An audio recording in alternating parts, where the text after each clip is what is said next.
Kami dari kelompok 4 mata kuliah Manajemen Risiko Lembaga Keuangan Syariah kelas A. Materi pembahasan mengenai pengendalian risiko.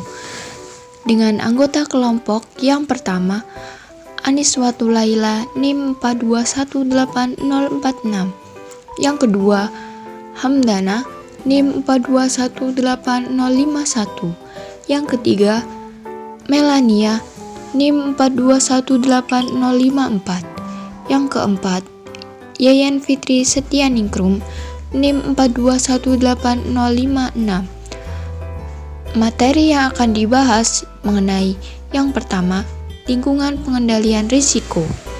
Yang kedua, prinsip-prinsip pengendalian risiko dan pendekatan risiko. Pengendalian risiko. Pengertian dari pengendalian itu sendiri adalah salah satu fungsi manajemen yang merupakan pengukuran dan koreksi semua kegiatan di dalam rangka memastikan bahwa tujuan dan rencana perusahaan dapat terlaksana dengan baik. Sedangkan pengertian risiko dapat diartikan sebagai kans kerugian, kemungkinan kerugian, atau ketidakpastian.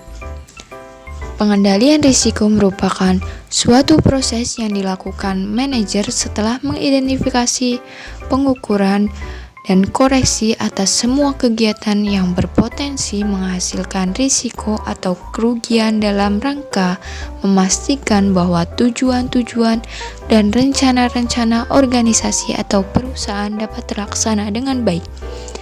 Intinya, pengendalian risiko atau risk control adalah suatu tindakan untuk menyelamatkan perusahaan dari kerugian.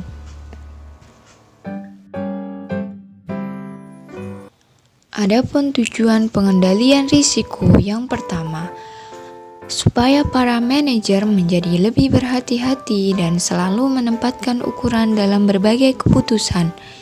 Yang kedua, mampu memberi arahan bagi perusahaan dalam melihat pengaruh-pengaruh yang mungkin timbul balik secara jangka pendek maupun jangka panjang. Yang ketiga, mendorong para manajer dalam mengambil keputusan untuk selalu menghindari pengaruh terjadinya kerugian, khususnya kerugian dari segi finansial. Yang terakhir, kemungkinan perusahaan memperoleh risiko kerugian yang minimum.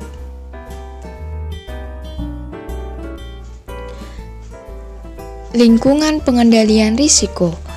Makna pengendalian risiko dalam lingkungan pengendalian adalah hal yang mendasar dalam komponen pengendalian yang terdiri atas tindakan, kebijakan, prosedur yang mencerminkan sikap menyeluruh manajemen puncak, direktur dan komisaris serta pemilik perusahaan.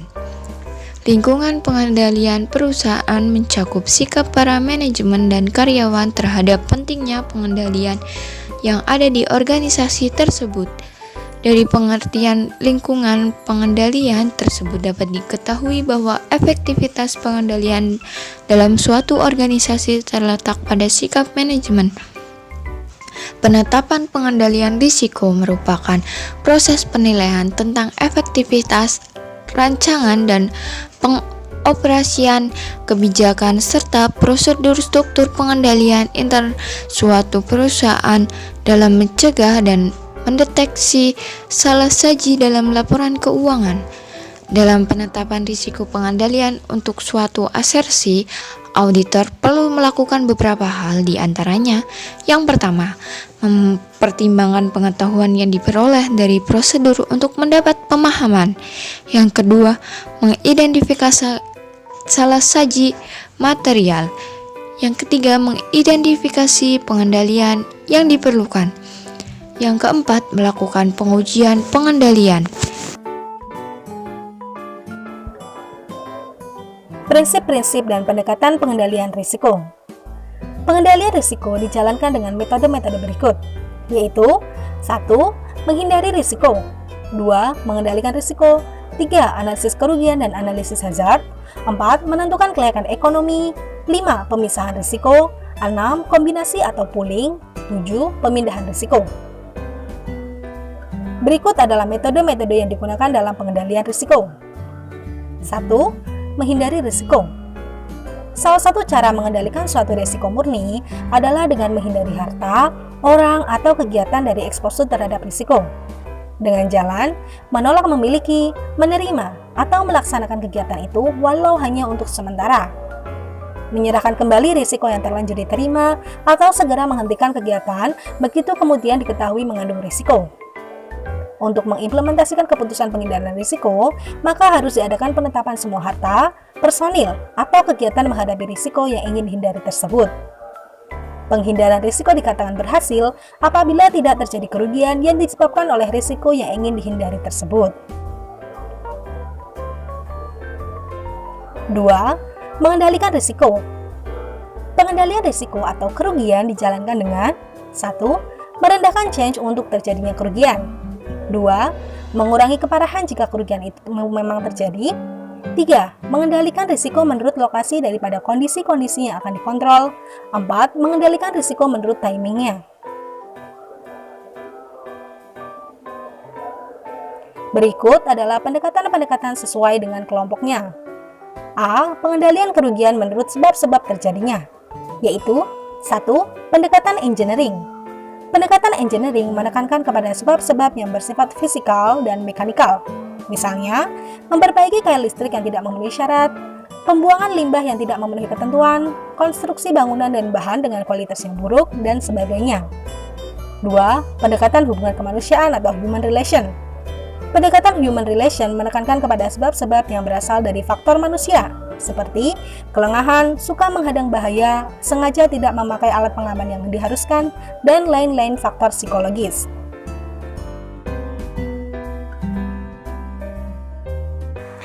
Selanjutnya B.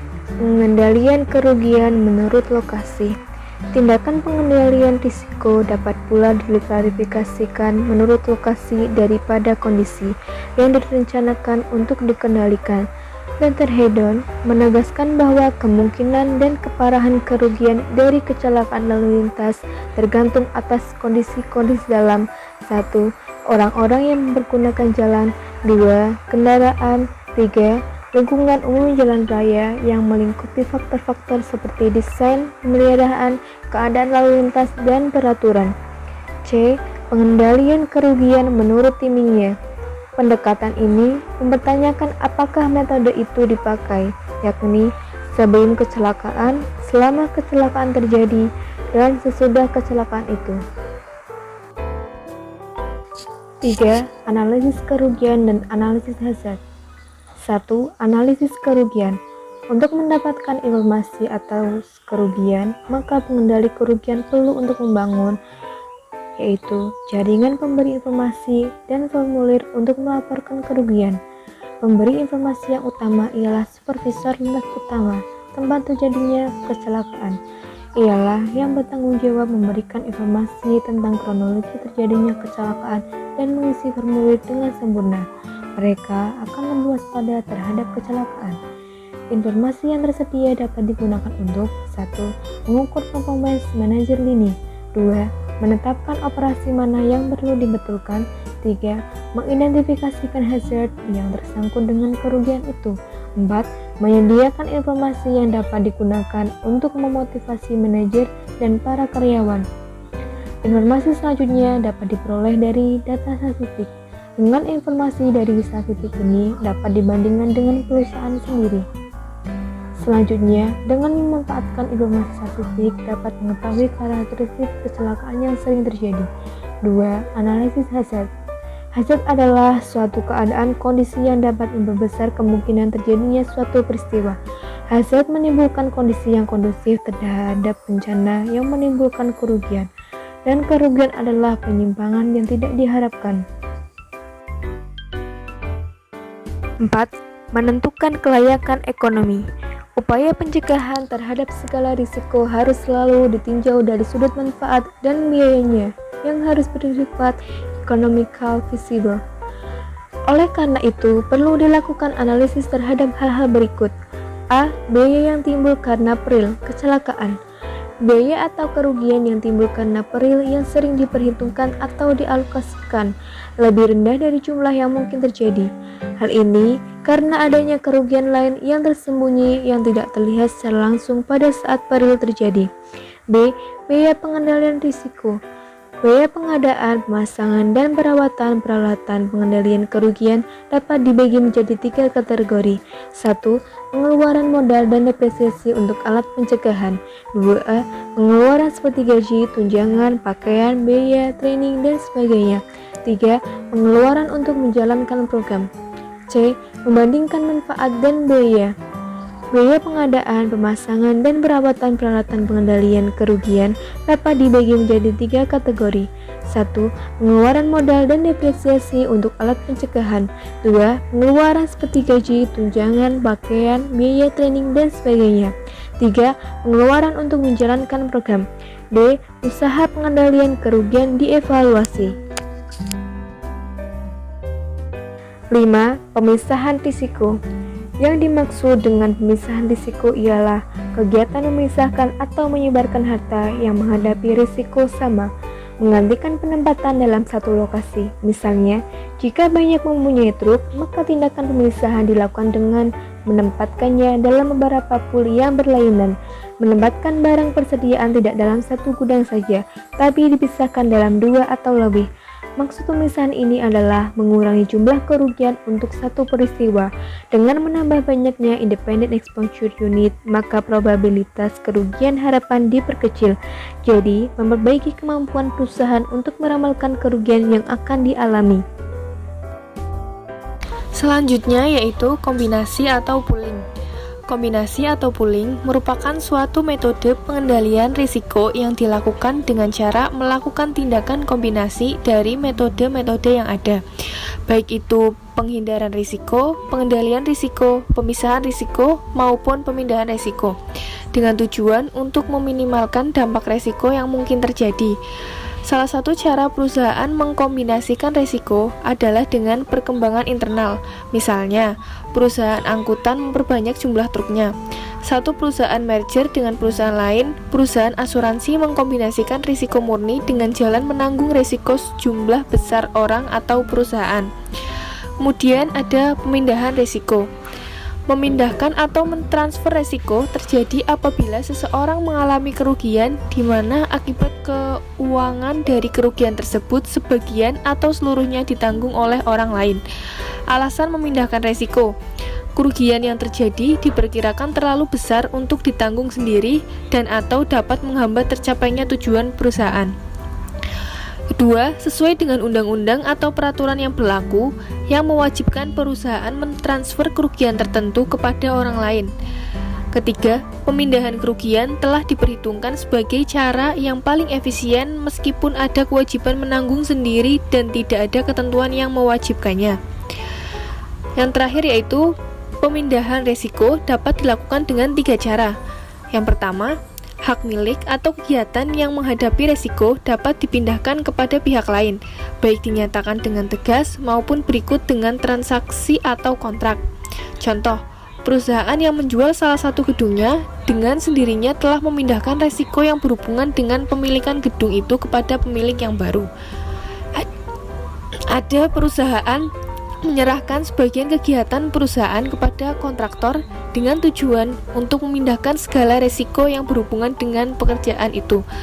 2. Risiko itu sendiri yang dipindahkan. Contoh, pada suatu kasus persewaan gedung, penyewa mungkin sanggup mengalihkan kepada pemilik berkenaan tanggung jawab kerusakan gedung karena kealpaan si penghuni. Contohnya, yang dikemukakan di atas, transfer memaafkan transvetor dari tanggung jawab.